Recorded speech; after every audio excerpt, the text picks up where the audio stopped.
Two wrongs will never make a right, no matter what. Just listen to this. You ever run into one of them cop who act as if they never run a stop sign a day in their life? And they act as if they're perfect. And they wouldn't cut you a break for nothing.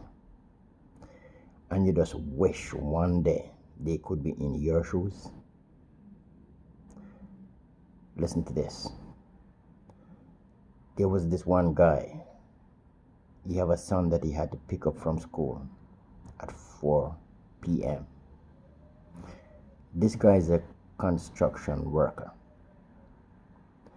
But this day, his truck was broken, so he have to drive his car to work.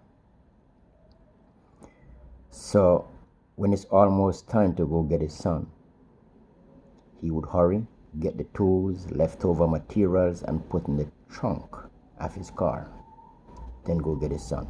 But now he's running late. He also have a cell phone for his son that his son is not allowed to take to school. So he kept the cell phone in the car, so when he picked his son up, his son would get his phone. You know, kids, they want to play video games, so he have it. But he promised the son in the morning that he'll be there on time to pick him up so they could go to the park. Now, he's a proud dad who really want to impress his son. So when he was on the way to get the son, in the school zone where, you know, it said the speed limit, they gave you a limit, it was over it by maybe just about maybe 2. This cop pulled him over. He begged the cop, come on man, just cut me a break. I need to get my son. I promised I was going to be there on time. I know it's the school zone. I'm just rushing a little bit because I'm running behind. Just cut me a break, man. No, he wouldn't. Be nasty to the guy. So he said to the guy, let me have your license and your registration. The guy said, I don't have a license.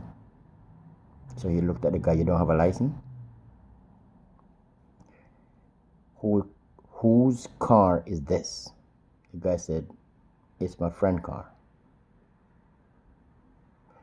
He said, no, you're going to have to call your friend. And your friend will have to come down here and verify that what you are saying, it's true. He said to the cop, you act as if you don't trust me, you don't trust nobody. How you going to allow me to call a friend? What if I call one of my gangster friends and they come down here? What do you think is going to happen? The cop was like, oh yeah, really? Now he called for backup. And he said, give me your phone. So the guy handed him the phone. He said, what's your friend's number? The guy gave him his son's cell phone number. Now the cell phone is in the car, in the glove compartment. So the cop dialed the number. The phone rang inside the car. He was like, what is going on? He said, officer, I have a confession.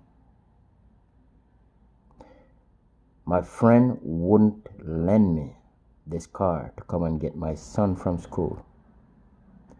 So I was a little upset. I used a hammer and I hit him in the head and I put him in the trunk of the car. That's why the phone is ringing in the car. Now the cop was like, what? What happened to your friend? I don't know, but I hit him real hard and he's in the trunk. So it can't be good why he's not answering the phone. Now he speed up the call that he made for backup. And he made a report that this guy have no license, have a stolen car. Now the crime is carjack. Plus he had a body in the trunk. Bad. This is real bad for this guy. So now he have to call the school and have them put everything on lockdown. So now Everything is working in this daddy favor, because guess what? He's not going to be late picking up his son anymore because the school is on lockdown. So all these cops pulled up and his chief pulled up. And the chief come like, what's going on? He explained to him that the guy have a body in the trunk. He also have the guy's cell phone in his car. The car is stolen and he have no license. The chief calmly walked up to the driver and said, sir, what's your name? He answered the question, what his name was. Do you happen to have an ID on you? He said, yes, I have my license and registration. He handed it to the chief. Chief looked at it, it checked out. That's his license, his registration, and the car is his. The cop that made that call is there looking lost, like, what is going on? And he said, can you pop the trunk for me? He said, sure, and he popped the trunk. When they opened the trunk, it was all tools and leftover material from work. So now the chief looked back at the cop like, what is going on? He don't even know how to answer the question. So the driver asked the question, what is going on? I was on my way to get my son. He said I look suspicious. He pulled me over. What did he tell you guys?